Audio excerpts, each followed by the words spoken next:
and I'll tell you right now, Homeland Security would kick their butts in a week. What's happening here is we're building a domestic military because it's unlawful or unconstitutional to use American troops on American soil. So what we're doing is we're building a military.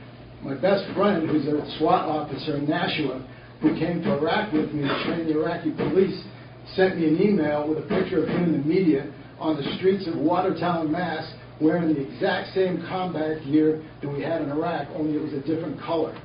What's happening is Homeland Security is pre-staging gear, equipment, consistent. What they're trying to do is use standardized vehicles, standardized equipment. I saw a picture in the Boston Globe during the marathon bombing where there was a state police officer.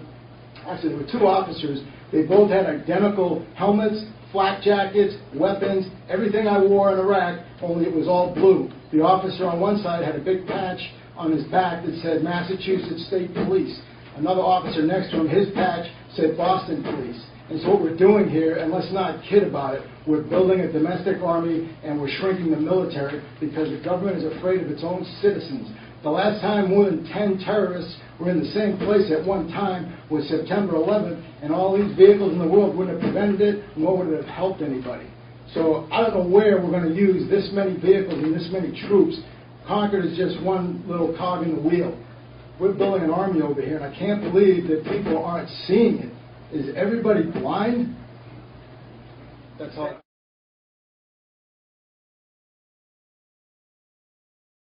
One of the things that I think is important, and you and I discussed earlier today, was one of the things we can do. So, is not only limiting state employees in terms of how they try to, or preventing them from trying to enforce aspects of this, but also, for example, the forced home inspections that I've heard about, but also. And those are true, by the way. Yes. Do you think this amendment that you got this draft today would prevent state employees from doing the types of things, forced home inspections, but also limit local governments from trying to end-run what we have done so far in the legislature? Obamacare may soon be knocking at your door, literally. A brand new federal program will spend $250 million, $224 million taxpayer dollars to send government home inspectors to your house.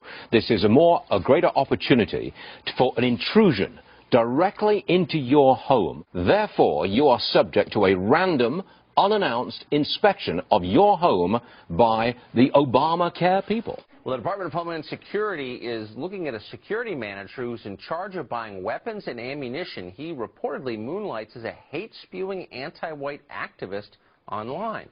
According to his website, in order for black people to survive, quote, a lot of whites need to be killed. Why is a guy like this still working for the federal government? Look, this is DHS, Department of Homeland Security.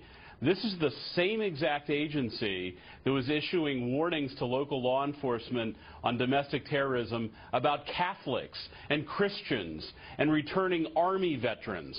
This is outrageous that somebody who's in charge of buying weapons and ammunition for the federal government to keep the homeland safe wants to kill white people and is perfectly fine with broadcasting it to the world.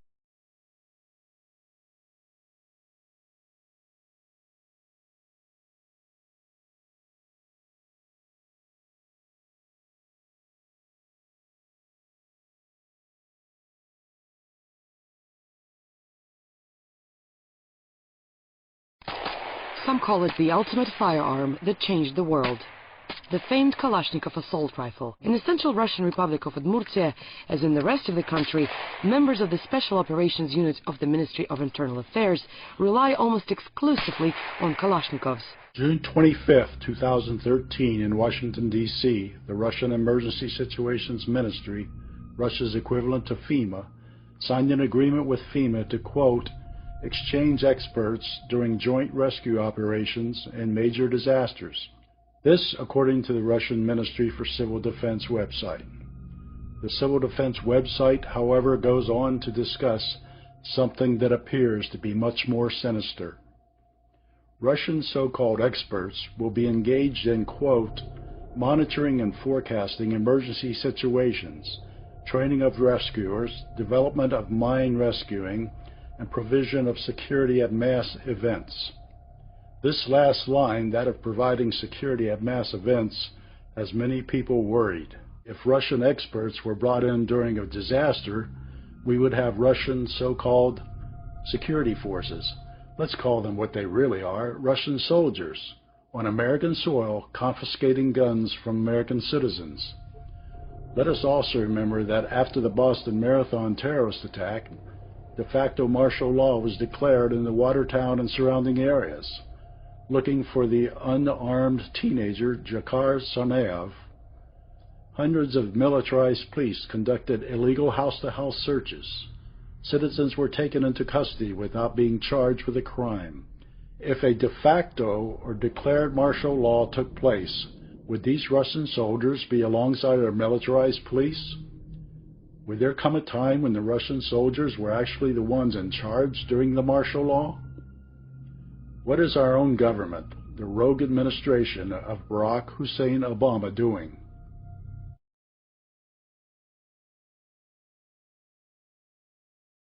An electromagnetic pulse can be devastating to the grid, and it is not something that has to be or necessarily will be likely to be carried out by an adversary.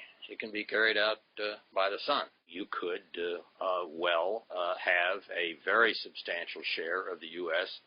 Go down from the EMP. Dangers that may come about to the grid and take precautionary steps to deal with them. But we are behind. On the combative side of EMP, we're behind the Russians. The New York Times, their headline read, "As worries over the power grid rise, a drill will simulate a knockout blow." The drill is called Grid X2. It's an EMP simulation. The exercise is an entire North American-wide exercise. Interestingly enough, the final planning phase is October 1.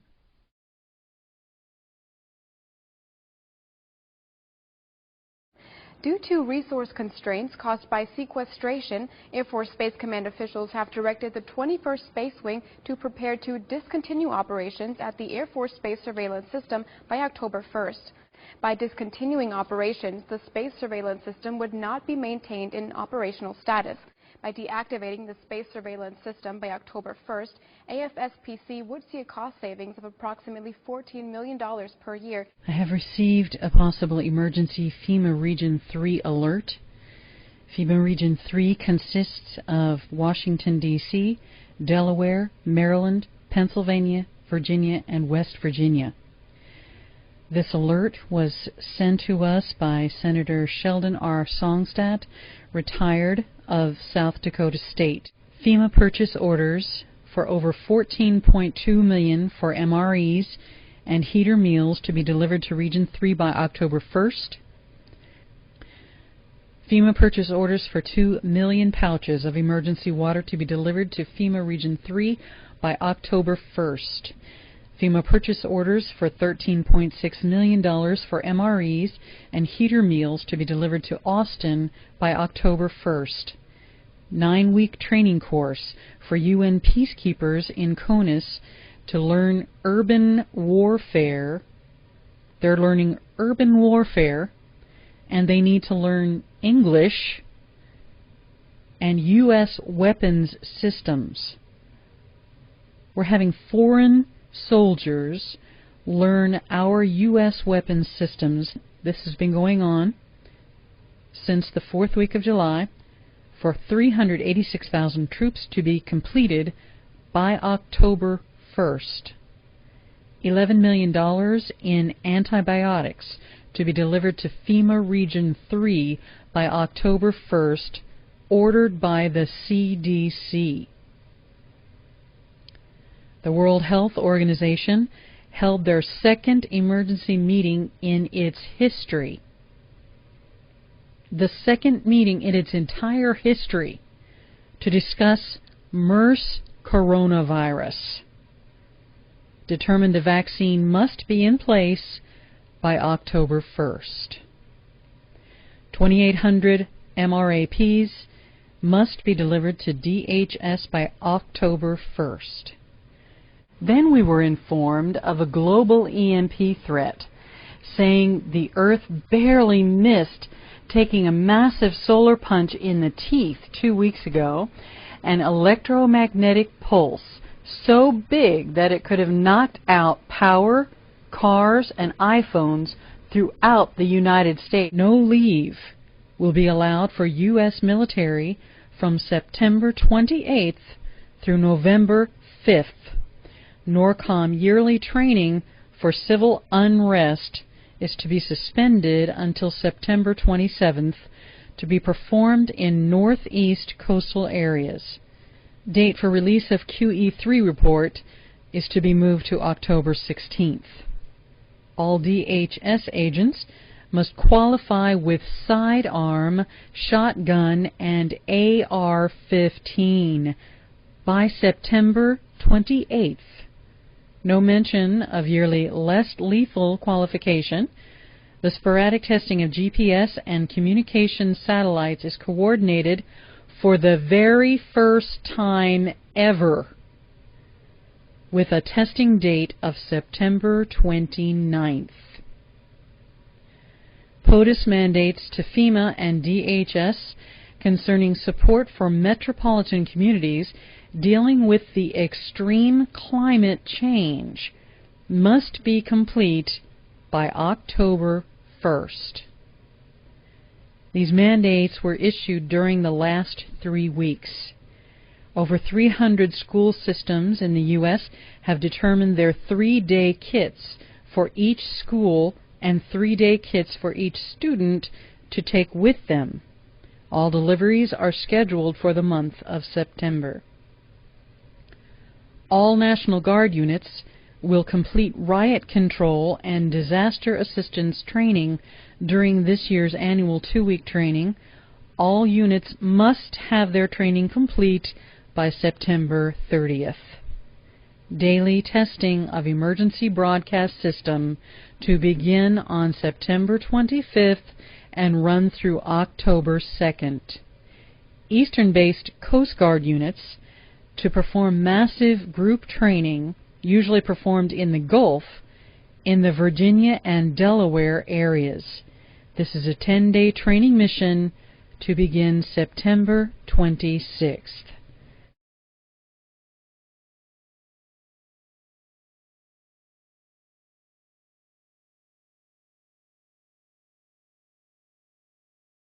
Along the east coast of the U.S., a big mystery.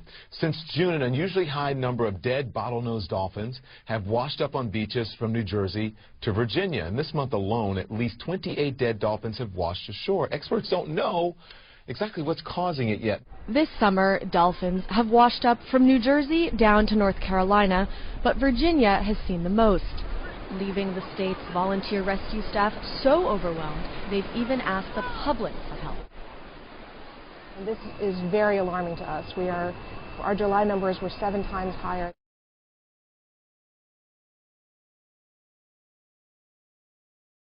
Remind you as the date gets closer so you can stock up on snacks and beverages, but a comet is coming, a big and brilliant comet arriving in November 2013. It could potentially be 15 times brighter than the moon and visible in broad daylight over the U.S. We will be your Comet Network, and we'll keep you updated. The panic and havoc seen in the Russian Urals last winter when a meteor the size of a house exploded in the skies, well, we could be set for a repeat. Scientists say the huge rock might not have been flying solo as first thought, but rather as part of a group of asteroids which still pose a threat to Earth.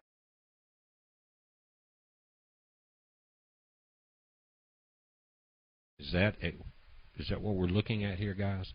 Something's just not right. I would say this was some kind of marker or something if it was not for this cloud. Pull it up. Let's look at it close. This is the real image of what's inside that cloud. I don't know what the cover-up is, but there's something going on. don't know why they're doing it so different than they have the other comets.